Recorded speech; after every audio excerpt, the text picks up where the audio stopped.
Hello again, it's Priscilla Batzell in Spring Hill, Florida at Expressionist Art Studio Gallery, and you're looking at a pile of what I just cut my skins from. The heavier ones worked better, to tell you the truth, but sometimes the thinner ones turned out to be cooler. So, like I said, I spent quite a bit of time cutting those, and if they don't look perfect tomorrow, I can either glue some more skins back in place, or I can touch them up with paint. So I put some Floetrol into a container, and I'm hoping that if I put it down next to me, that's the way I'm going to start. I'm going to put it down next to me and dip it in and put it back in my sky, sort of kind of where it was. Because Floetrol dries matte, and even though I said in part 1 that I might put another color in the sky, I'm not too concerned with that. I'm going to use up the Floetrol I've got, and I don't mind if it squeezes through because it's clear. I'm probably going to use the flat end of a skewer to make sure that sticks down. I don't think that it's going to be a problem by any stretch. I even have my Lolafy silicone mat here, and when I get drips on it, I peeled some of those up and cut them to fit. I'm just going to use my... See, the paint wants to stick right now.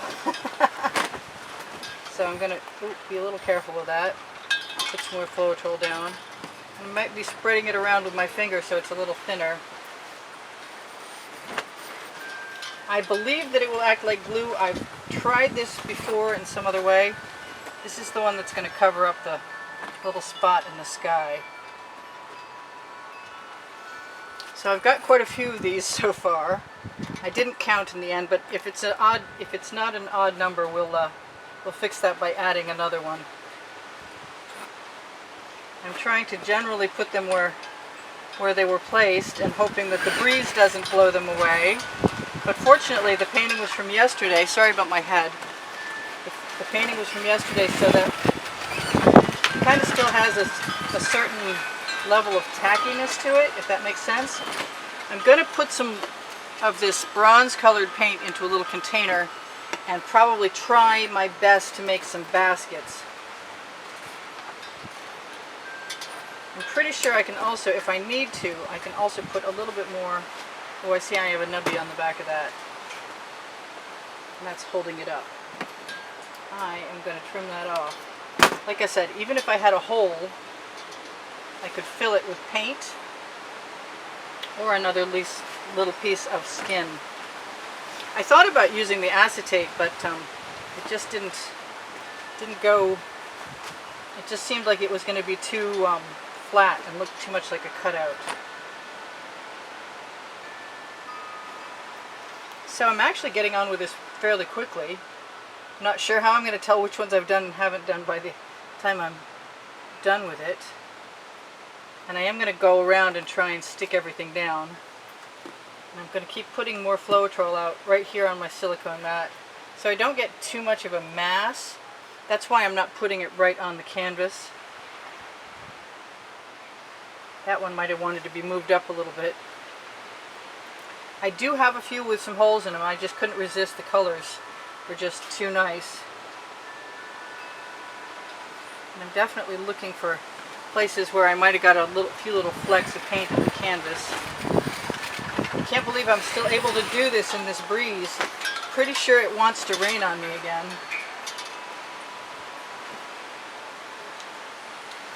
Oh, that one was stuck down. But like I said, I should probably just squeeze them out with a skewer beforehand to see if anything leaks out, and then I'll know. Pretty sure I can flatten these with my fingernail too. Very gently. Get rid of any bubbles. And just sort of put a little bit of pressure on my finger when I approach it. That one needs more. That one's going to need a lot more because the back is chunky. I'm a little nervous about the chunky backs. When they're when they're thick, they have more interesting colors, but they also...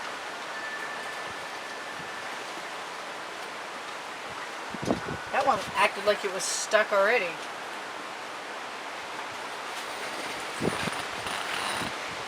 And it was not. I'm almost done with this part, I hope. That would be nice.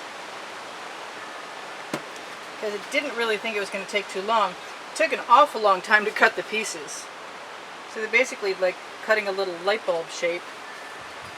And I'm pretty sure even the ones that stick off can be stuck down again if necessary tomorrow, or just a little paint added. Yep, there comes the wind. It's a good thing Floetrol dries flat or matte.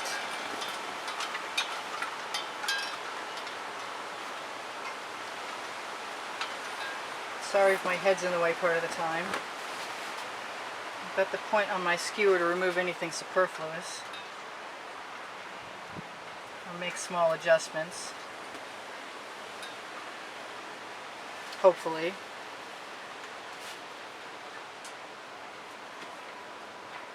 I don't see anything coming out from under that, but it's stuck down pretty well now. I think most of them are, actually.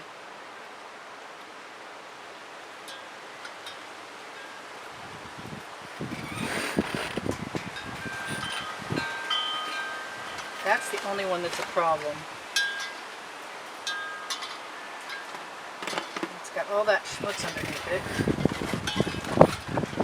But I am pretty sure it's going to stick anyway, because if you get Floetrol on something, trying to get it off again is not really easy. Just going to wipe up around the edge where I slid that. And I don't think that's going to be a problem. So I'll show you guys that. Looks pretty similar to what it did. If I need a little bit more, maybe I'll just put a little tiny bit on my skewer.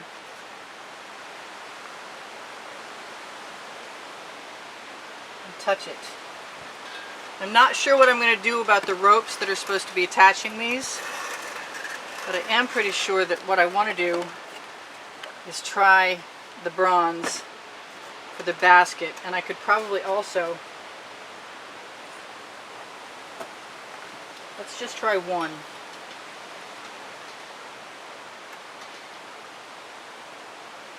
So I just put one dot from the skewer on. I'm going to need a much smaller skewer in a second. That one's too big. So we'll make the one next to it on the bigger balloon larger. Steal a little paint from the one next to it. Try and keep this one kind of in control. We'll find a smaller skewer,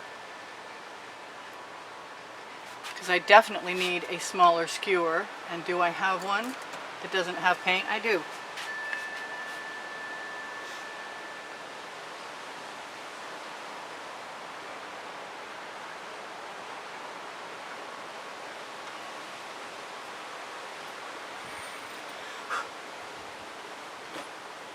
It's funny, the things that you never imagine thinking about flying around in the air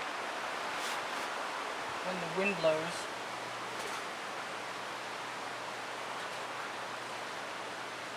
So the tiniest of movements is truly what's required to make that basket look like a square.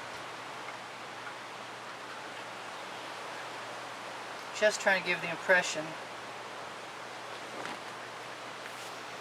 I want to try it. There. I don't know if that's a good thing or a bad thing. I don't mind it. It's more of an illustration than any kind of realistic thing anyway.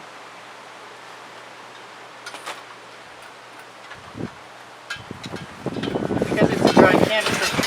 Hello?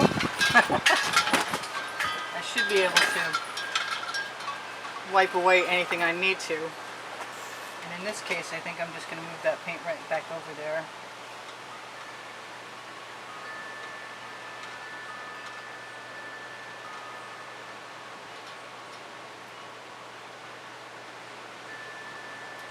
And there's obviously got to be 4 ropes at least, if not more. I'm not sure.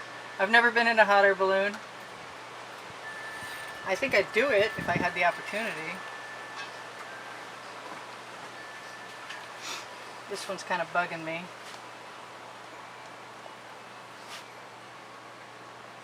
So anyway, I should tell you guys, I do sell my artwork. I do give classes at the house in Spring Hill, Florida. Maybe if I put the little ropes up first, that'll make it a little easier. Where's my other skewer? There we go. Get rid of the extra paint on that first. And then just use what I've got started.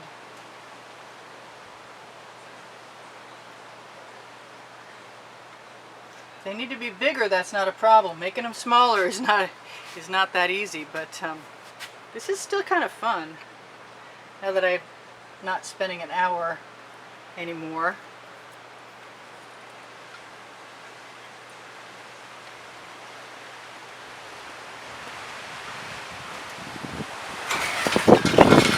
Hopefully nothing decides to blow into the painting. Wow, okay, hang on.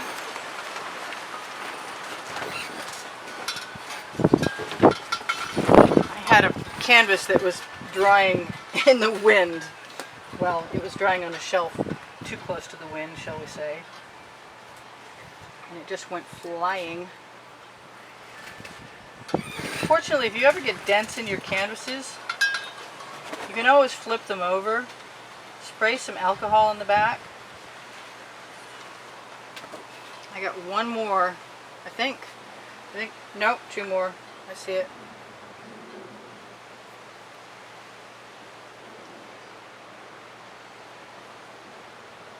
It's a blustery, blustery day. Yep, one more.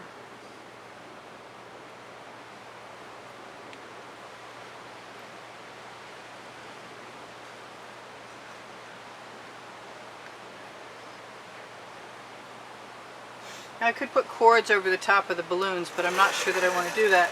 So I should tell you guys whatever I'm going to tell you. Thank you for sharing my videos. Thank you for shopping my Amazon link where it costs you nothing extra, but it helps me out. Thank you for the thumbs up. Thank you for the wonderful comments you give me all the time.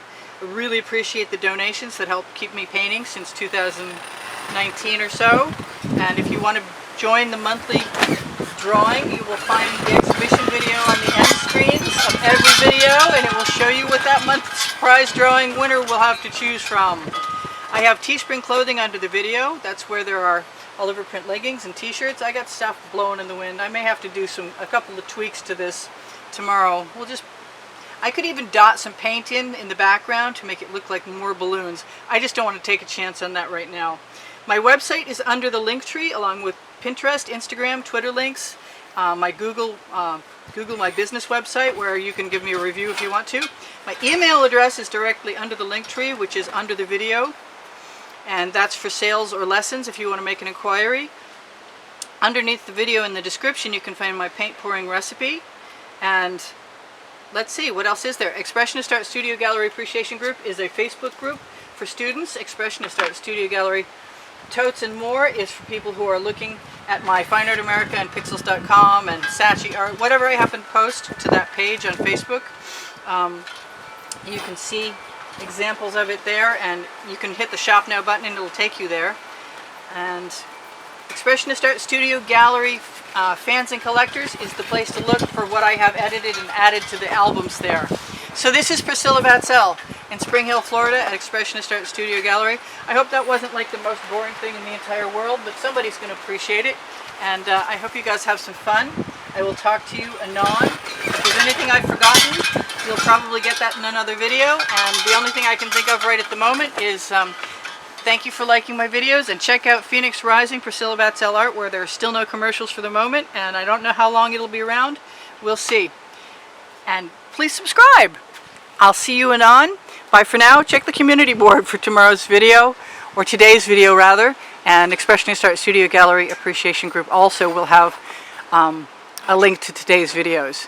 I love you guys. There's 87,000 of you. I will see you anon. Bye for now. Priscilla out.